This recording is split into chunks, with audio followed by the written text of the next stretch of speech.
Vamos a ver, en los años 70 los conciertos no existen casi. Bueno, empezaba Mercader a traer sus cosas, pero quitando Madrid, poco más. Barcelona, Madrid y Barcelona. Era muy difícil ver conciertos fuera de esas dos ciudades. Y en una ciudad pequeña de provincias, pues imagínate. Yo recuerdo que el primer concierto al que vi, no de orquesta, que metiera muchos temas de rock y tal. El primer grupo que yo vi, el primer concierto al que yo asistí fue Bloque. Los Bloque de Santander, en Palencia. Y fíjate que suave, es tranquila, la música a mí me flipó y dije, efectivamente, esto hay que repetirlo. En Palencia tenemos la suerte de que tenemos un nudo ferroviario importante, Venta de Baños, y te une muy rápidamente por tren con el País Vasco. Entonces, Gai Mercader, las artistas internacionales los traía a Barcelona, principalmente Barcelona, Madrid y San Sebastián. Entonces nosotros en Palencia teníamos suerte porque teníamos varios trenes que podíamos coger para ir a San Sebastián. Y yo al final, creo que fue en el 80 más o menos, 79-80, con 19, 20 años, empecé a asistir de forma bastante más habitual a los grandes conciertos que podía en San Sebastián, en el pabellón de Anoeta, eran casi todos. Y después nos quedábamos a dormir ahí en el parque, entre los jardines y tal, y después regresábamos al día siguiente. Pero yo creo que el primer concierto fue de Bloque, y a nivel internacional, joder, no me acuerdo, el del guitarrista, ay, se me ha olvidado, el del guitarrista de Deep Purple, ¿cómo se llamaba? El Raybon, y que lo teloneaban unos chicos muy jovencitos, unos críos que se llamaban Def Leppard y todavía no habían publicado su primer disco. Rainbow, efectivamente. Ese fue el primer concierto internacional, creo yo.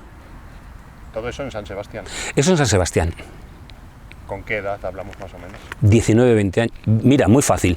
Creo que lo sacó Raybon en el 80, ahora estoy pensando de forma transversal, así que debe ser con 20 años. Con unos jovencísimos Def Leppard teloneando. Yo es la única vez que he visto que un grupo telonero me llame la atención tanto. Def Leppard los vi cuando tenían ellos 15, 16 años. Bueno, se puede mirar en Google qué edad tendrían en el año 80, 79, 80, yo creo que 80. Me impresionaron muchísimo. Es el grupo de teloneros que más me ha impresionado. No había visto muchos hasta ese momento, pero después sí que he visto, y muchos. ¿Y tú ahí sigues yendo a conciertos a San Sebastián en esa época? No, ya empecé a ir menos porque ya se desplazó todo hacia Madrid. Es decir, yo donde tenía que ir a Madrid, tenía que ir a Madrid, porque ya tenías que ir a la presentación, a la rueda de prensa de tal, la presentación de tal disco. Entonces ya se desplazó, toda esa actividad se desplazó, quitando alguna ocasión, porque no, rara que no vinieran a Madrid y tal, pues todo se desplazaba ya a Madrid.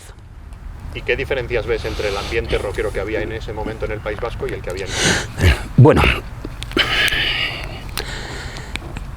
no lo sé, esto es complicado.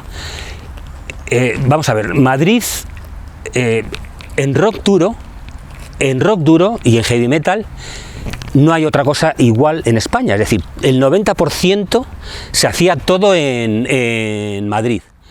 Las bandas eran de Madrid, los conciertos eran en Madrid, las discográficas estaban en Madrid, y parece que todo lo demás es invisible. ¿Vale? ¿Por qué no existían más grupos de rock fuertes y potentes fuera de Madrid? Seguro que sí, pero es que solamente se veían a los de Madrid. Era muy difícil salir de fuera de Madrid. Todo el mundo en Madrid conocía los programas de radio de Madrid, pero nadie se imaginaba que a lo mejor había otros. ¿Alguien me puede decir los programas de rock, que seguro que lo sabía mejor que cualquiera, que se hacían en Sevilla, o en Logroño, o en Cáceres, o en Bilbao? Todo lo que no era Madrid no existía. Pero hay que reconocer que el ambiente del rock duro y del heavy metal no tenía parangón. Madrid era todo a nivel nacional, mientras que los demás pues era más difícil. Y en otros sitios era un poco más enrarecido el ambiente. Yo me acuerdo que en Euskadi, en una época dura, en los 70, no era tanto heavy, sino el rock radical vasco, mucho punk, era otro ambiente un poco más raro, más enrarecido, un poco más duro. Y eran los principales centros. Bueno, por supuesto Barcelona. Cataluña era un hervidero constante también, aunque no muy numeroso, pero bueno, constante también de grandes bandas. Madrid y Barcelona, ¿no? Las bandas pioneras de rock duro, de heavy rock duro en España fueron, siempre se comenta, Storm en Sevilla y Eva Rock en Salamanca, bebiendo a Salamanca, que además fue cura de Radio Nacional de España, ¿no? Que nació, el primer programa se emitió desde Salamanca, ¿no? Sí. Entonces, sí. para salir un poco del ámbito Madrid-Barcelona, que siempre es el clásico. Ya, pero bueno, pero fíjate tú, Eva Rock. Yo cuando me preguntasteis cuál es lo primero que yo escuché o cómo entré en el rock, fíjate, en aquella época, en los años 70, nos movíamos mucho por estética, no tanto como después, pero quiero decirte que a nosotros muchas veces el rock nos entró antes por la vista que por el oído. Yo me acuerdo de adolescente tener en casa de un amigo mío, donde nos juntábamos a escuchar música, un póster gigantesco de unos melenudos medio desnudos tremendo. Después descubrí que se llamaban Eva Rock, que nunca editaron nada, nunca publicaron nada. Pues yo creo que uno de los primeros recuerdos que tengo, que impactantes, es dos guitarristas en blanco y negro, con unas melenas, con el pecho descubierto, fíjate, los Eva Rock.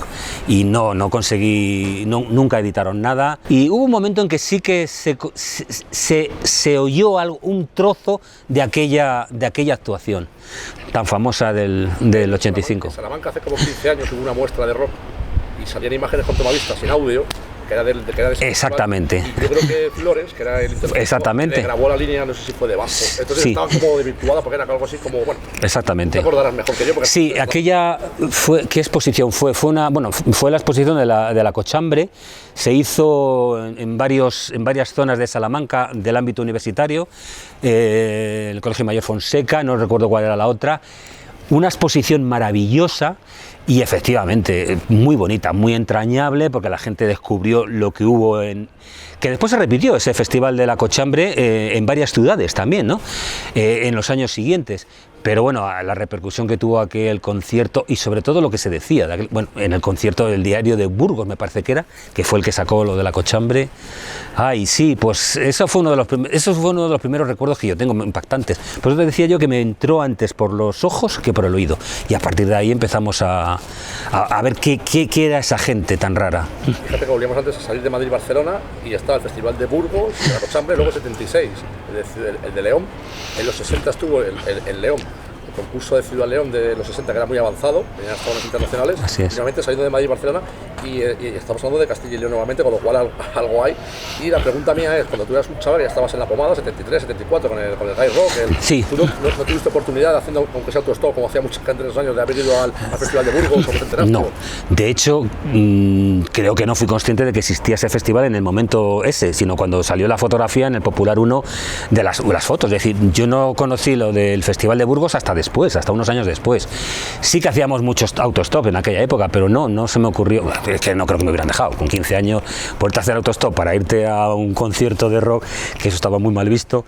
No creo que hubiera, por muy así que fuera que te consideraras, me parece que primero estaban las orejas y así los padres para decirte, chico, de momento aquí.